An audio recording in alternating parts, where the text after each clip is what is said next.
कहते हैं कि शौक का कोई मोल नहीं होता और ये बात सच है। फिर सैर व सियाहत का शौक किसको नहीं होता, सबको ही घूमने फिरने का शौक होता है। मुझे शदीद शौक है घूमने फिरने का। कोविड की वजह से सारी तबाही बर्बादी हुई हुई है, कहीं कोई जा नहीं सकता। लेकिन मैं पैसों की वजह से नहीं जाता। ये अच्छा, अब जो हमारे गेस्ट हैं हमारे साथ मौजूद हैं, शोएब गंडापुर साहब, उन्होंने 85 मुल्क घूमे और पाकिस्तानी पासपोर्ट पे घूमे। अब कैसे का सवाल तो हम उनसे ये पूछेंगे कि आपको हर मुल्क का क्या वीजा मिल जाता था, क्या कभी आपके साथ कौन कौन से इंटरेस्टिंग जो हैं सूरत हाल वाकयात वहां पर हुई, कौन कौन सी सबसे अच्छा मुल्क कौन सा लगा, सबसे मजेदार खाना कहाँ खाया। हमारे साथ शोएब गंडापुर साहब मौजूद हैं। अस्सलाम वालेकुम शोएब। वालेकुम अस्सलाम। शोएब साहब, डेरा इस्माइल खान से आपका ताल्लुक है और आपने 40 साल की उम्र तक ये 85 ममालिक घूम लिए। कैसे घूमे, क्या किया, कोई फॉर्मूला जरा बताएं हम गरीब लोगों को भी। देखिए, फार्मूला तो कोई नहीं था, बस शुरू में काम के सिलसिले में मैंने ट्रैवल करना शुरू किया और वहाँ से जब मैं एक मुल्क से दूसरे मुल्क गया तो मुझे एक जैसे कहते हैं वो एक चस्का सा लग गया। तो बस वहाँ से एक जगह से दूसरी जगह चलते चलते ऐसा कोई टारगेट मैंने नहीं सोचा था कि मैंने इतने ज़्यादा मुल्क देखने हैं। पहला मुल्क कौन सा था अब ये हालत हो गई है कि हर 2-3 महीने बाद किसी नई जगह पे मैं पहली बार पाकिस्तान से बाहर गया था, मैं अबू धाबी गया था, एमिरेट्स। अच्छा। वो भी मैं काम के सिलसिले में ही गया था। अच्छा, और ऐसा कोई मुल्क है कहाँ से आपको वीजास डिनाई हुए, ये भी जरा बताएं, हमें पता चले कि हम फिर वहां अप्लाई ना करें ना, पासपोर्ट खराब होता है। नहीं, वो तो देखिए मुझे डिनाई हो गए तो ज़रूरी नहीं है कि आपको भी डिनाई हो। हाँ। मगर कई जगहों पे मुझे वीज़े डिनाई हुए। पाकिस्तानी पासपोर्ट पे वीज़ाज़ मिलना इतना आसान नहीं होता। जैसे मैंने ट्यूनीसिया के लिए 2 बार अप्लाई किया, मतलब समझ नहीं आई कि क्यों डिनाई हुआ। अच्छा। जॉर्डन का डिनाई हुआ।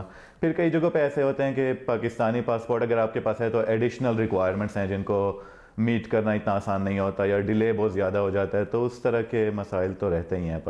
तो आउट ऑफ कंट्री अगर ट्रैवल करें मिसाल के तौर पे, क्योंकि पैसों वाली बात बहुत से लोगों को शौक होता है, लेकिन वो चाह रहे होते हैं कि कोई बजट किस्म की स्कीम अपनी बनाएं अपने लिए और फिर वो जाएं, तो पाकिस्तान से बाहर जाना, सस्ते में जाना और कहाँ ठहरें, ये चीज़ें अगर आप हमें बताएं, थोड़ा गाइड करें हमारे नाज़रीन को। में कैसे जा सकता है कोई गरीब आदमी, कोई मिडिल क्लास आदमी कैसे जा सकता है? देखिए, वो तो फिर जहाँ पे वो जाना चाहते हैं तो उनके लिए उनको थोड़ा सा रिसर्च करनी पड़ेगी कि किस मुल्क में कॉस्ट ऑफ लिविंग कम है, कहाँ की आप बताएं ना, ये आप पहले प्लानिंग करनी मुल्कों में गए हैं, फ्लाइट्स के। जी, तो उसमें बस ये होता है कि इतनी ज़्यादा फ़्लाइट वेबसाइट्स होती हैं। साउथ ईस्ट एशिया में जैसे कॉस्ट ऑफ लिविंग काफ़ी कम है, आप इजिप्ट जाएं या यूरोप में, ईस्टर्न यूरोप, कई ऐसी जगह हैं जहाँ पे कॉस्ट ऑफ लिविंग कम है। मगर फिर आपको उसमें प्लानिंग करनी होती है कि बहुत ज़्यादा कॉस्ट टिकट्स की होती है, फ़्लाइट टिकट्स की, तो वो साल के दौरान बहुत फ्लक्चुएट करती रहती है। तो आप जो इंटरनेट पे वेबसाइट्स होती हैं उनके ज़रिए आजकल ट्रेंड्स देख सकते हैं। आजकल तो काफ़ी आसान है क्योंकि ऑनलाइन बहुत ज़्यादा मालूमात मिल जाती हैं। जो एयर टिकट्स हैं वो सबसे सस्ते मिलते हैं यूजुअली। देखिए, ये हर मुल्क का अलग होता है क्योंकि वहाँ पे क्या फेस्टिविटीज़ हैं। जैसे क्रिसमस के दिनों में अक्सर लोग छुट्टी पे जाते हैं तो उन दिनों महंगी होती हैं टिकट्स। अब मैं यूके में रहता हूँ तो वहाँ पे ईस्टर या जो भी पब्लिक हॉलीडेज़ होती हैं उनके दौरान महंगी होती हैं। फिर अगर आप वीक में देखें तो जो ड्यूरिंग द वीक हैं, मतलब मिड वीक के दिन, उनमें टिकटें अक्सर सस्ती होती हैं, वीकेंड के करीब महंगी हो जाती हैं। तो ये है कि मतलब जिन दिनों आप फारिग होते हैं या जब सब लोग फारिग होते हैं, ट्रैवल करना चाहते हैं, जब ट्रैवल का ट्रेंड कम होता है तो है एक ऐसा सीजन के जहाँ पे चीजें बहुत महंगी होती हैं। अच्छा, ये बताइए कि अब आपने 85 ममालिक घूम लिए, तो कौन सा मुल्क ऐसा लगा आपको पाकिस्तान के अलावा कि जिसके हवाले से आप कहेंगे कि भाई इस जगह से वापस आने का दिल नहीं चाहा?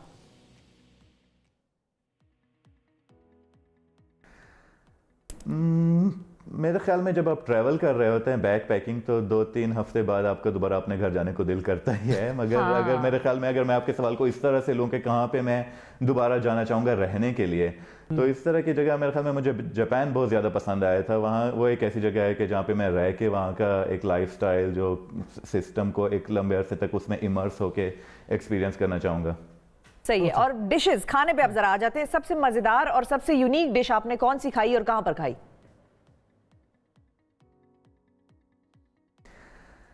खाने मतलब हर जगह के यूनिक होते हैं। ये साउथ ईस्ट एशिया के बड़े मज़ेदार खाने होते हैं, थाईलैंड मलेशिया वगैरह, वो खाने मुझे काफ़ी पसंद हैं।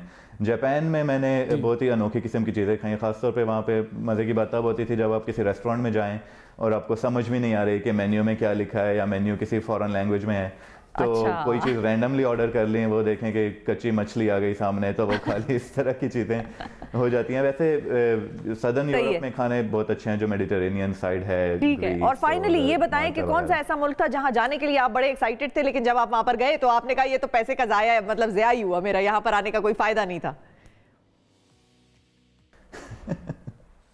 नहीं, ऐसा कोई मुल्क नहीं है, क्योंकि मुझे हर जगह में जाके, अगर मेरे ख्याल में मैं इस माइंडसेट के साथ जाता हूँ कि मुझे हर जगह कोई ना कोई ऐसी चीज़ इंटरेस्टिंग लग ही जाती है। मेरे ख्याल में जो 85 ममालिक में मैं कहीं जाके मैंने इस तरह से रिग्रेट नहीं किया कि यहाँ मुझे नहीं आना चाहिए था। बिल्कुल ठीक है, बहुत शुक्रिया अदा करेंगे। शोएब गंडापुर साहब हमारे साथ मौजूद थे।